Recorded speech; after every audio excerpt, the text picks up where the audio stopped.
Don't forget to subscribe and hit that like button. Join our Facebook group, Discovering Newfoundland. Good afternoon from the Burin Peninsula, otherwise known as the Boot. We're meeting Carl Slaney today, and we're going to be going on a guided tour of Chambers Cove. Should be interesting, lots of history. Carl operates Laurentian Legacy Tours, and we talked to him. We're meeting him here today. Should be great. Good morning. I'm Carl Slaney with Laurentian Legacy Tours. I offer a guided historical hike here in St. Lawrence on the Trails of Valor. This is the Chambers Cove Trail. It leads to Chambers Cove, the site of the shipwreck of the Truxtun and the Pollux in a horrible storm during World War II, February 18th of 1942. We're here at the very beginning of the trail, so this is a place where I'd like to stop for a second, introduce the story, and introduce some of the background and some of the information that's going to help you guys to understand and appreciate the story of the shipwreck of the Truxtun and the Pollux and the Wilkes. This area, the Burin Peninsula, we're sticking way out into the Atlantic Ocean. So that's a very important geographical reference. And in the context of this story, this is the story that happened during World War II. And these waters are very important. In World War II, this is the location of the Battle of the North Atlantic. So this is the longest battle in World War II that happened on these shores. Picture the logistics of where we are in Newfoundland. All the goods coming from the United States and Canada to support the war effort in Europe got to sail right by here. So this is geographically important, but also from a military perspective. Hitler obviously didn't want the British to have supplies, so he had German submarines active in these areas. During the time of this shipwreck, this area was known as Torpedo Alley directly here, and only a day before the shipwreck there were submarines spotted in this area. So the fear of submarines factors big in this story. And the geography of Newfoundland. In Hitler's advances in Europe, the British and Americans realized that if Hitler is successful in Europe, he's coming to North America, and if he's coming to North America, he's coming to Newfoundland. Newfoundland is a separate country at this point. Newfoundland had no army as such. We were in war with the British, so we went in early into the war. So we never had much here for defense, and the Americans and the Canadians realized the significance, and they came to protect Newfoundland. This is the friendly invasion is the term. So American soldiers and American weaponry was installed in Newfoundland in many places, but in this story, the base in Argentia is only about 80 miles or so further up in Placentia Bay, is a big part of this story. Another logistical thing that we need to understand is the location of these miners, these rescuers, these heroes of the story. So where we're standing, we're probably only about 100 yards or so from Orange Springs mine, which is fairly close. This is where the primary rescue miners came from, but also Director Mine is about a mile or so north of here. And these two mines is where the Newfoundlanders came from for the rescue.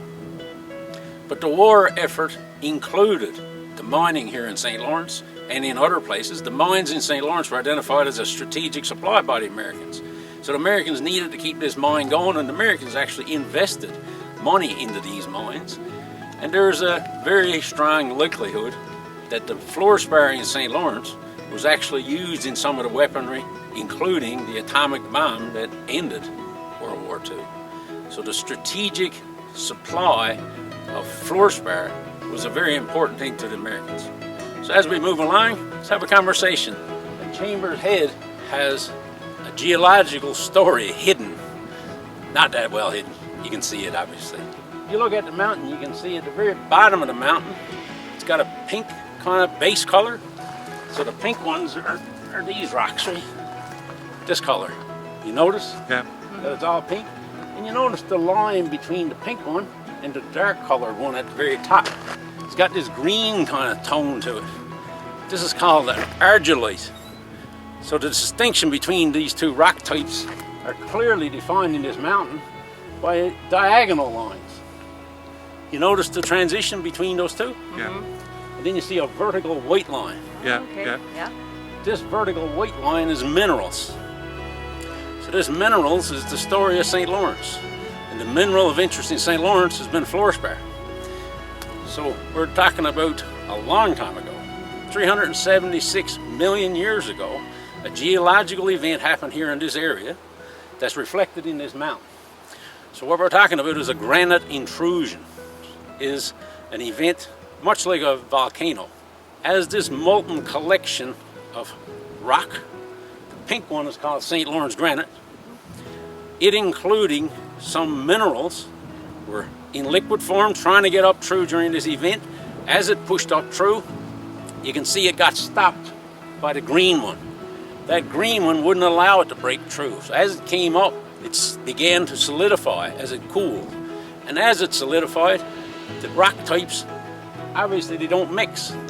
And as you can see from that floor, that vein over there, that mineral vein, fluorspar don't mix with those guys. Wow. So the fluorspar stays distinct from the St. Lawrence granite, and the overburden rock, called an ardulite, stay distinct from each other. And that's the whole story of St. Lawrence's mining right there in that mountain.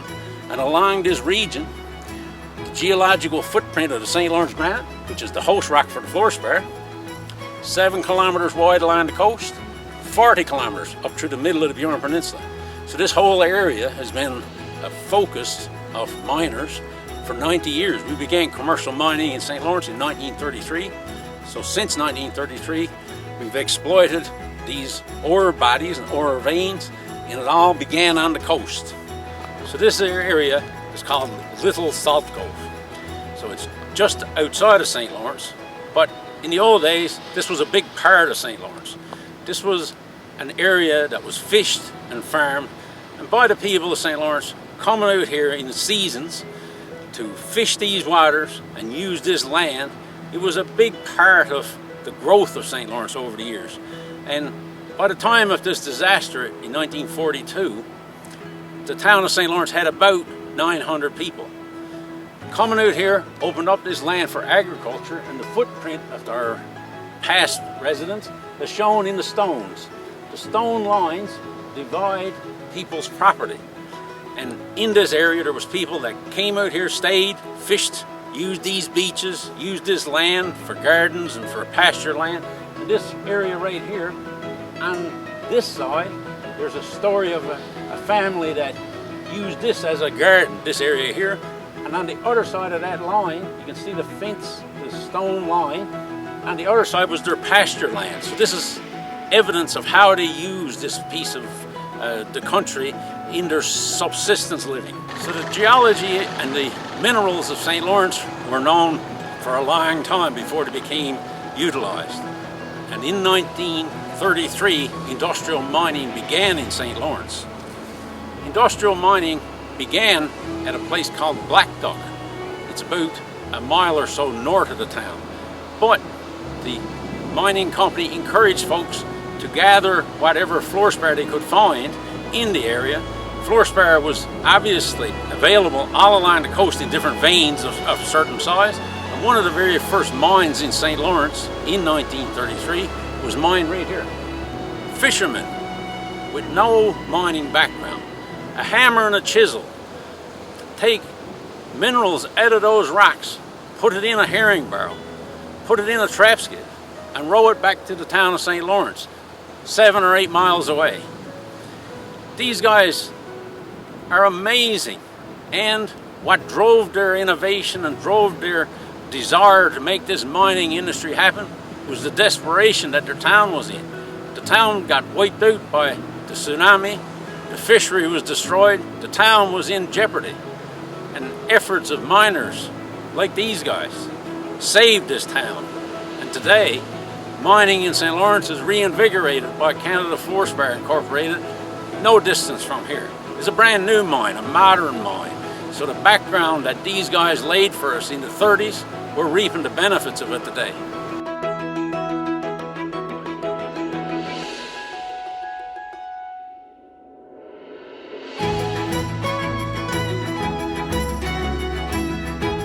The old grocery cart.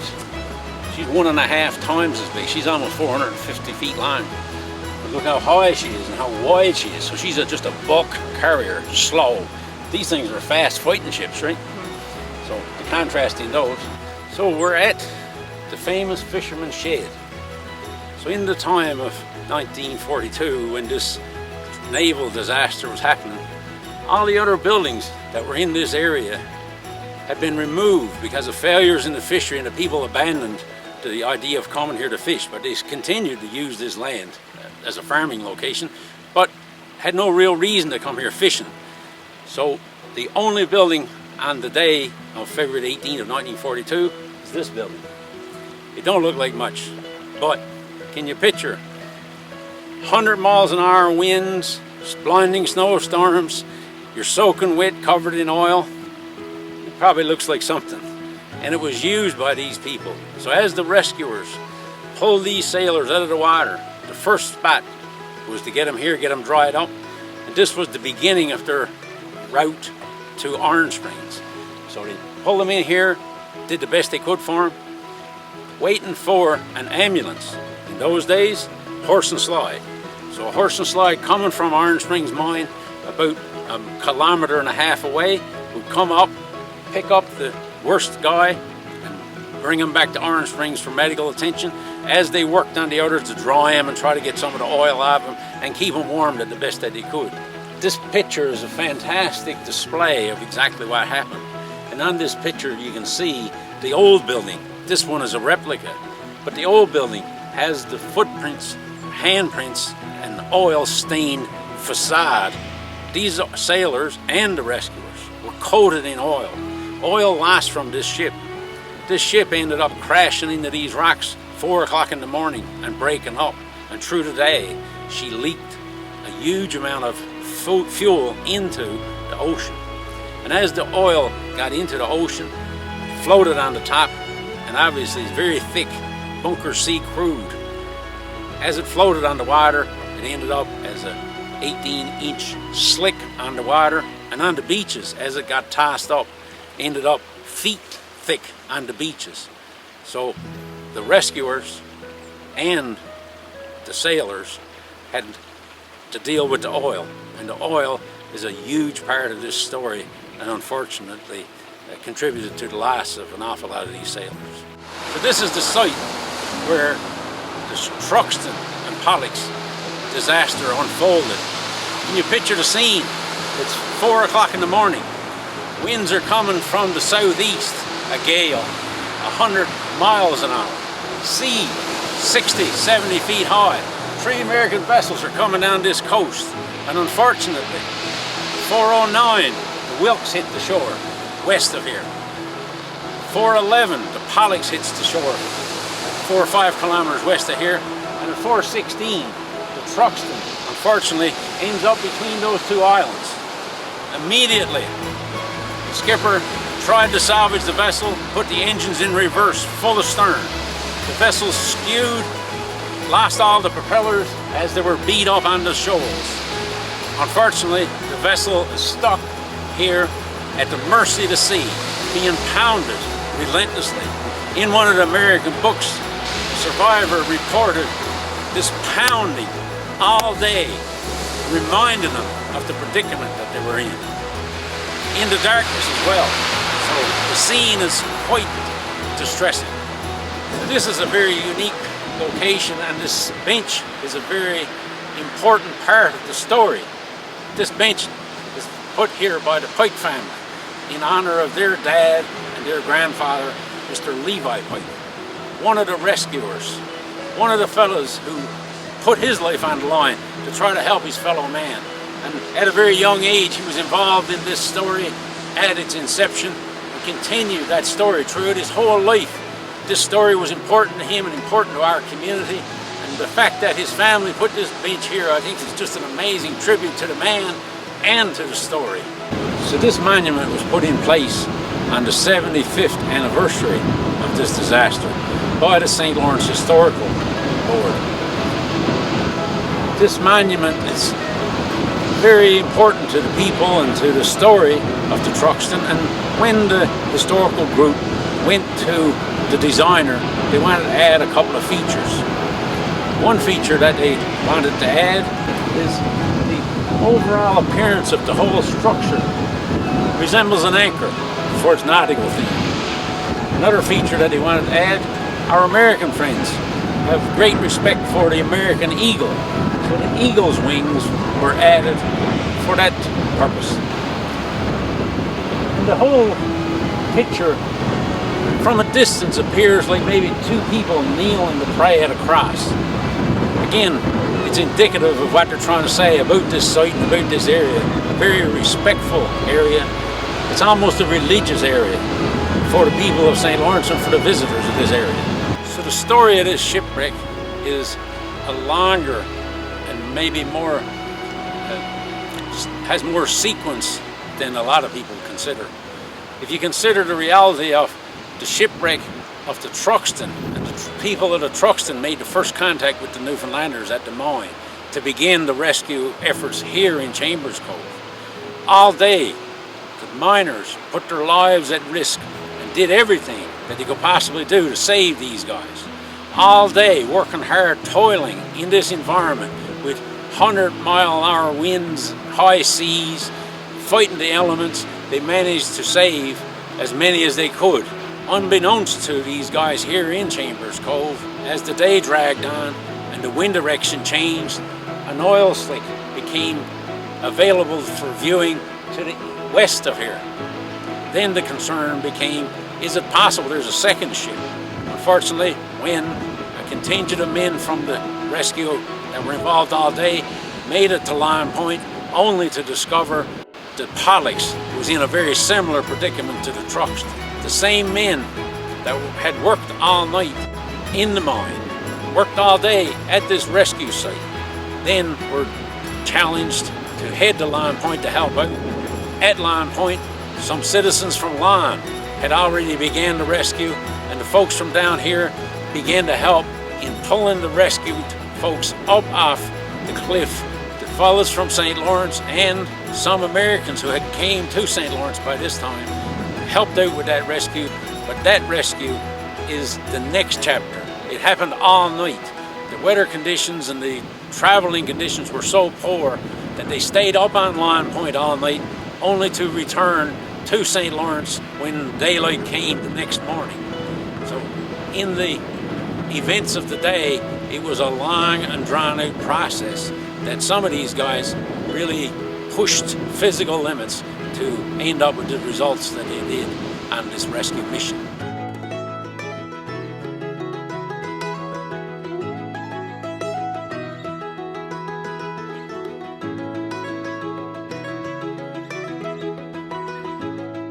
This guided tour was about some shipwrecks, but it was more about the people and how they helped save these sailors on these ships and bring them to shore. Carl told us some fantastic stories. You know, they were very emotional stories, some of the ones we heard. Obviously, we didn't tape all of them. One of them actually brought tears to my eyes. It was just so touching. This is a beautiful tour. Carl's a great storyteller, very knowledgeable. We would highly recommend coming down and doing this tour. Good morning. It's the next day after we did the Chambers Cove guided hike. I didn't feel like I said everything I wanted to say about that hike yesterday. After the hike, it was hard for me to get words out. I got all welled up. I was pretty emotional. The stories that we heard were very powerful.